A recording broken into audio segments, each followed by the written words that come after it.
there is a space within the void between universes where all lost things can be found. There we find the lost letters.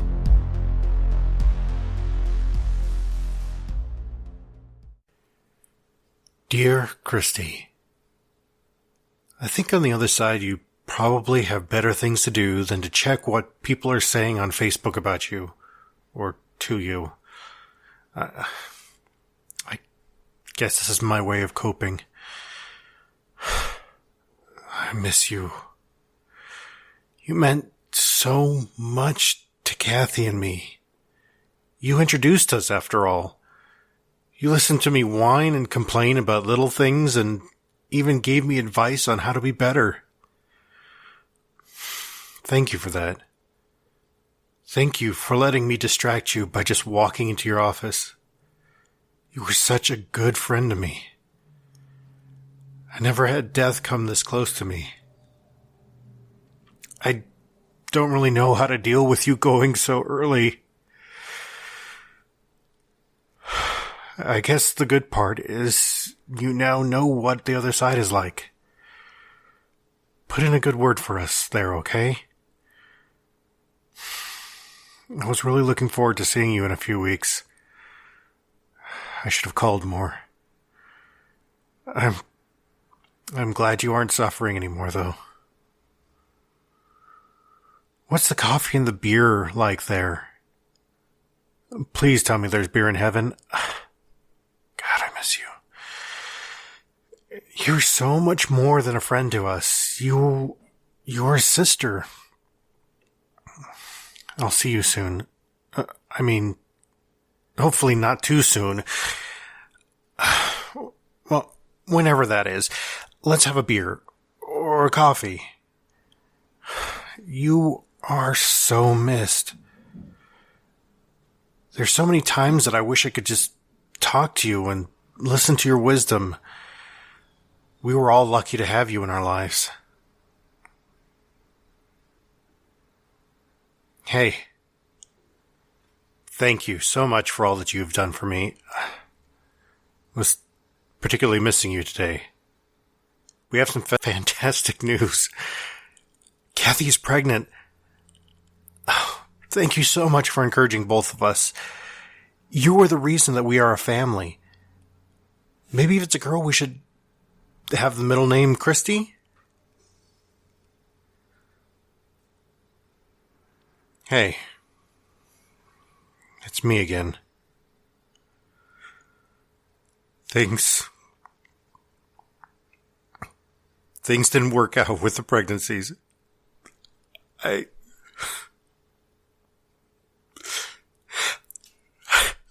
don't want to talk about that now.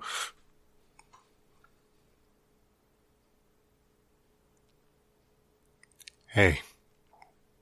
It's me again. Okay, I need your help right now. I really wish you were still around.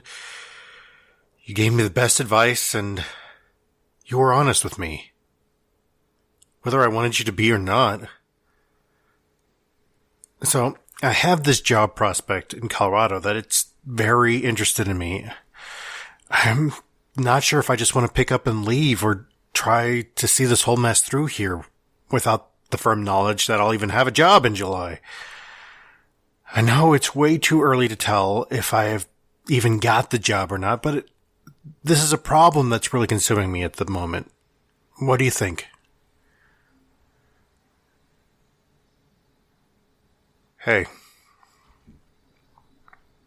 It's been a while since I last wrote in this letter. It's been 6 years. A lot has happened in that time. I did take that job in Colorado. That was a really rough time in our lives.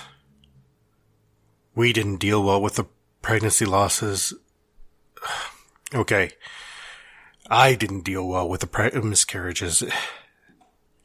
It was the beginning of a big transition for me. A transition that took 6 years. God, I don't even believe there is an afterlife anymore. So, in essence, I'm writing to so many dispersed cells and energy. I guess I should back up. They took advantage of me in Colorado. I wasn't dealing well with grief and... Well, we were only there for a little over a year.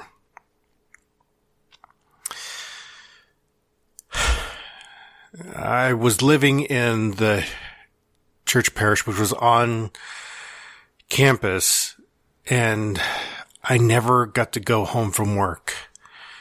And I never got to deal with the losses. I never got to deal with my grief. It made me into something that I didn't like.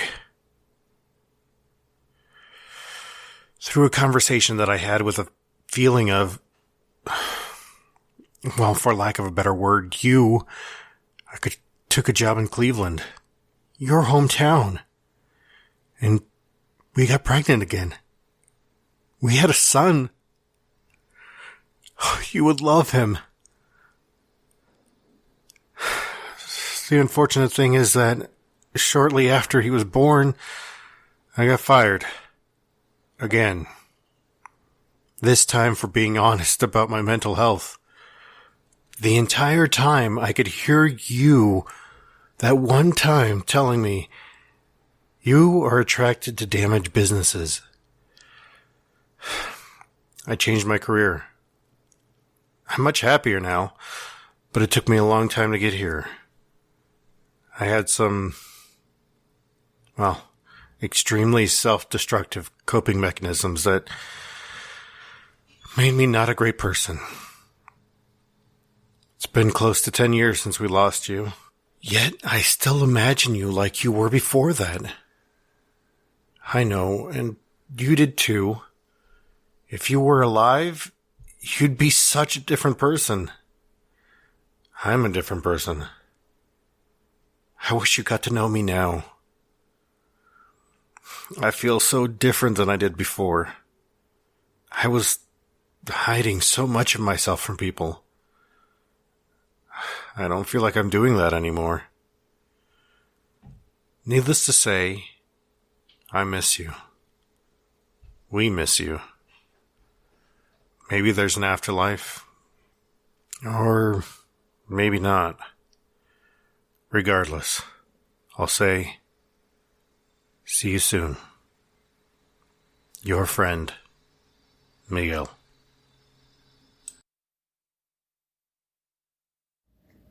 Hello? Is it working? Did I do it right? Shit. Where are you going? Dear Horatio, I just cast my first dictation spell. I just wanted to let you know. Kidding, of course. I just wanted to say it was a pleasure to meet you in the market the other day. Although I am upset that you took the last lemon bar. I did have my heart set on it, despite your name literally being on it. I really need to know what spell that was to protect your name on things. Anyway, I'm really sorry that we didn't have time to talk more. I know your friend kept pulling you away, and my group was already heading back to campus. Speaking of which, I didn't even find out if you're part of the Orenda. Please don't tell me that you're part of the fan. I mean, not that they're bad, I just... Damn it. You know we're told not to associate with their fan. It's, that whole big thing, and then their Orenda has to convene a council, and... Well, I just want to see you again, and maybe split a lemon bar this time. I'm sorry, I have this problem where I talk before I think, and maybe dictation wasn't the best method. But it was the only way that I could think to get this to you, since I only know your name and that you like lemon bars. If you're part of your fan, you probably have one of those, what do you call it? Gosh, oh yeah, computers. Computers, yeah. We don't have those here. Of course, if you're part of the Orenda, you already know that. See? That's why dictation is horrible. I can't see your face or gauge how you're reacting to anything I say, but of course, you probably already know that. Let me just start over. It was a pleasure to meet you, Horatio. I'd love to run into you again. Would you like to meet in the market sometime? I'm there almost every Saturday. We usually arrive sometime in the afternoon. I was raised in the Orenda, and we don't have any timepieces. Your friend had one of those watches, so I guess it's a pretty good sign that you're part of the Fran. Shit. As long as we meet in the market, it shouldn't be a big thing, right? If you wanted to meet again. Anyway, I hope you do. I'd love to get to know you better, and hopefully I don't make a complete fool of myself like I did with this letter. Hopefully, Aster.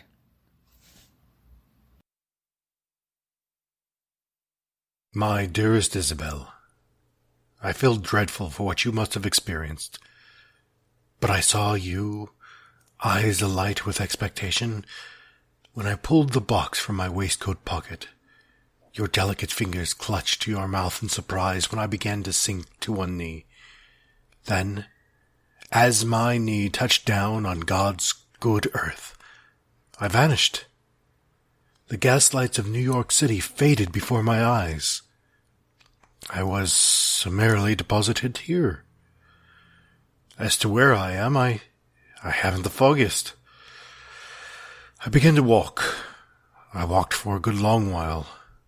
I walked in this uncivilized land until I could walk no more. I do find myself fortunate that I stumbled upon humans. I had come upon a camp. It was a camp of natives to this land. I swear, they appeared as terrified of me as I felt of them. I just about stumbled upon their fire, almost catching myself alight. After I babbled for what seemed like an eternity, to which they appeared to have no comprehension whatsoever, they firmly, yet graciously, whisked me to a guarded area. Can you imagine me? I do not blame them in the slightest. Think of it. Some strange man whom you have never seen before appearing from the woods, disheveled and babbling in some foreign tongue. I am eternally grateful for my hosts, however. These past few days, they have fed and maintained me with much hospitality. We have found some methods of communication. Eventually, they determined I must contribute if I were to remain with them here. As I have no clue as to where I would go, I have complied. As I offered my experience in fishing through a clumsy hand-motion communication on my part, they brought me along on a fishing expedition. It was on this fishing expedition that I discovered the nature of my predicament. I found that I was not lost in a different world altogether, rather lost in time. I saw the southernmost tip of Manhattan Island. The land was marred not by footprint of Fort Amsterdam.